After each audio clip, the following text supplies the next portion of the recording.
that is not, that's the primary thing. So that is what we have to start from the childhood. Yeah. Most important. Correct. Yeah, but that means a completely new education has to start, and our environment is the reflection of our inner nature, the outer nature is our reflection. So that means the whole society is actually, we are really a dead society because we are all in prison, Starts in with our us. mental prisons. So yeah, we only See, can start when children are reformed, then they reform environment, then they reform society, because today's children are tomorrow's society, isn't it? Yeah, the children And the whole change nation their will parents. be reformed Yes. automatically. I think it's very complicated. Very complex. Yeah, whereas I also want to agree with powers. It's very complicated, and it's not black and white. Yeah. It's got many different textures, and you're right. I mean, there are currents, there are strong currents moving us and our society in certain directions. I don't believe we wouldn't be sitting here if we accepted those currents.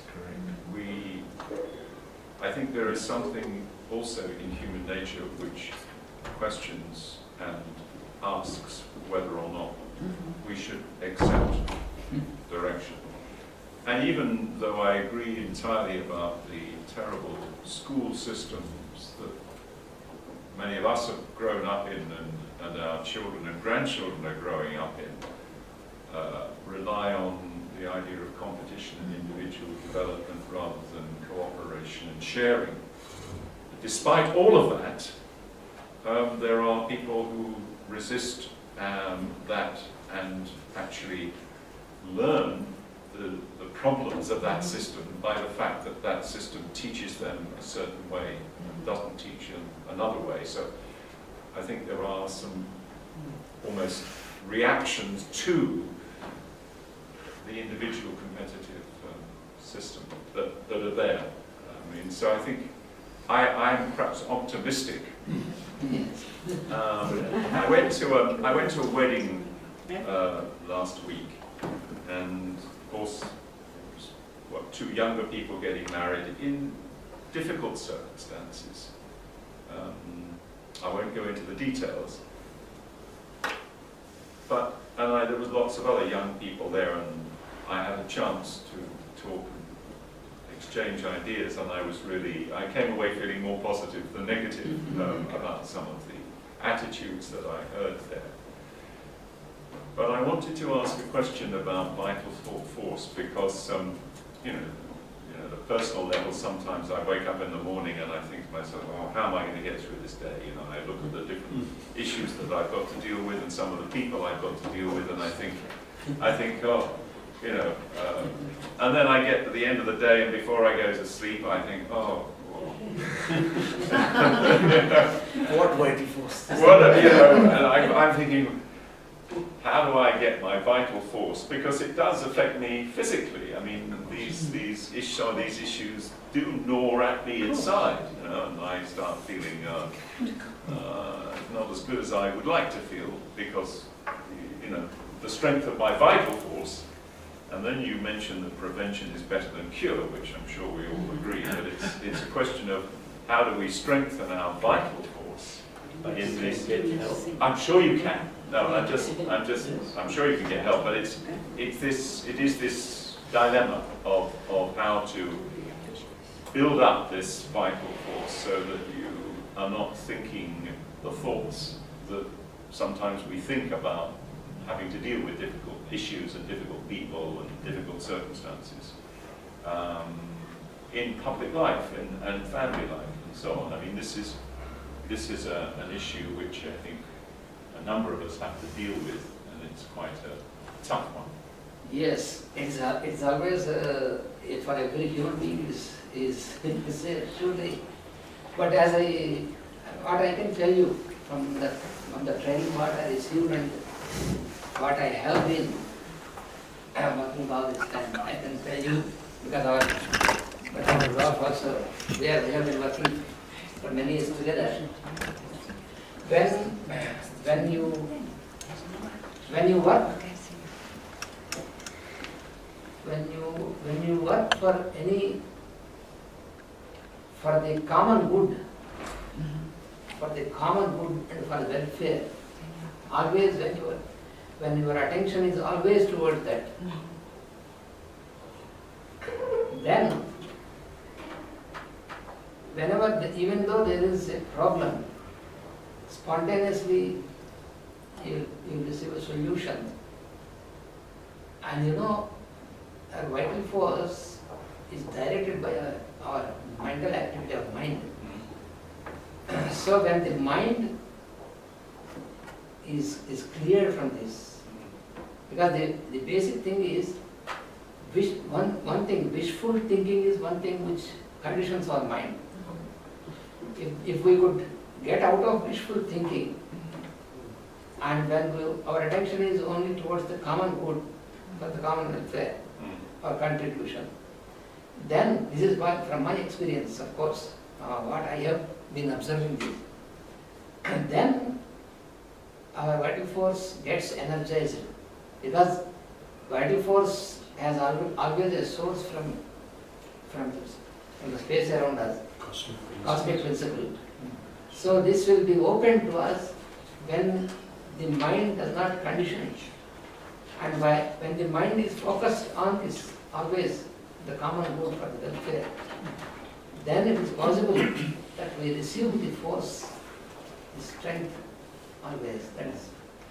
That is what I can explain to you from our own experience. Can I just what I think is also it's a lot to do with your about your being, in the sense the force. I would describe the force your as your being, but the being is also linked to becoming. So it is not. It's not a constant. So you are somebody, but you're always being transformed. So it's not a static and until. So there is always change.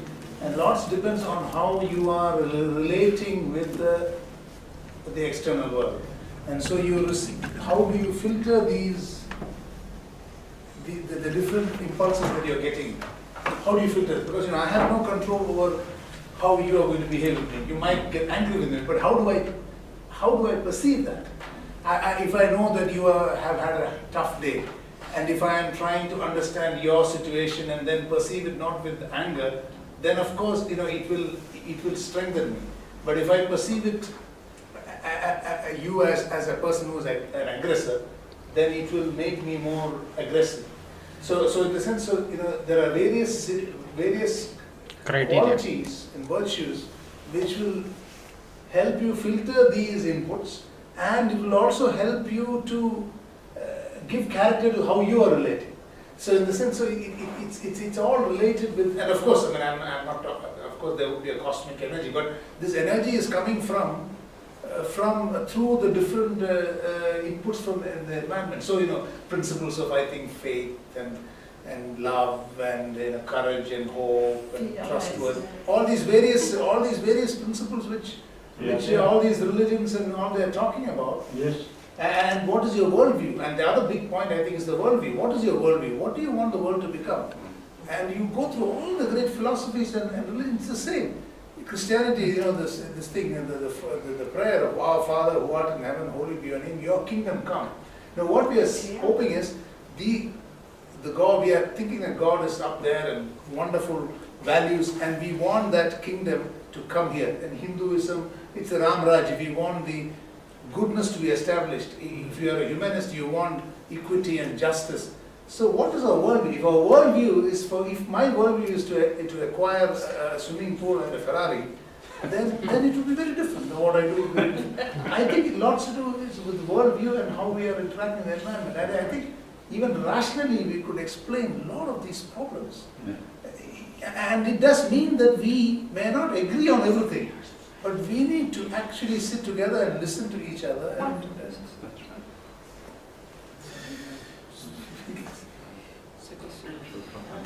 I mean that we are limited. This is the principal thing.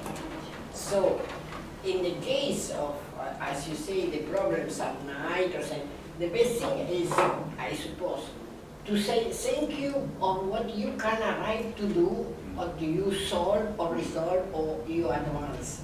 But at the same time, for these deep problems that we have, and the society and the world has, is just to live to the cosmic force, to take part, to live free your soul or your moral, that pass to the cosmic force for help. Not only to keep inside of ourselves with our problems, with our limited question, just to help with the natural and cosmic force for all the human beings. Yes, yes. I don't know if I Yes, explain yes. in a clear way. But Yes, yes. When you can think of liberate at the same time liberate from Liberate, yes. problems. because you will be liberated when you think of the help, how I can help the other person. Then in this effort you are liberated. Because it's at the same time the human force that pass to the cosmos. Without expectation. Without expectation, without anticipation, Yes, that's, yeah. without anticipation, without expectation. Then we can keep like this. Then it is, we are liberated. That is very big experience. Yeah. I think all great people did that, and afterwards, by seeing them, we created religions. They have their experience, that they have shown their examples before us. That is how Christ has put his example. They are living examples, Yes, and then we form, because they have no religion. They have only mankind to help. We have religions afterwards. So we have to come out of it. So it is, all is common. Its basic thing is the same. So in this effort, when we put for others, then that is what I can feel. Because when some people ask how you are always you appear healthy, it's because when you work for the health of others, then you will be taken care of. That is what I feel. I experience. I feel that. When you sincerely, without expectation, without anticipation, when you take care of others with love, without no other thing, then you are taken care of always. When you have a disease and you ask for help, then you have to ask for all who have the same disease for help. And then it works. That is the This is the key. Can you repeat that? If you have heart problems and you ask for help, you have to ask for the help for all who have heart problems now. And then you open these gates. I think those are good words to end our session on. I'd like to thank Dr. Ananda Krishna for his presentation. I'd like to thank everybody else for their active participation. Thank you very much for Thank you. Well, providing this space. okay, yes, and as Rudolph said, it took us 2 years, but I think we can shorten the period between now and the next time. Next. It's up to you. We will inform you Yeah. about the program for next Right, year. and we can And find then some you time. can choose and do something larger as you can. Good, well, thanks very much. Thank you very much. For your son's contribution.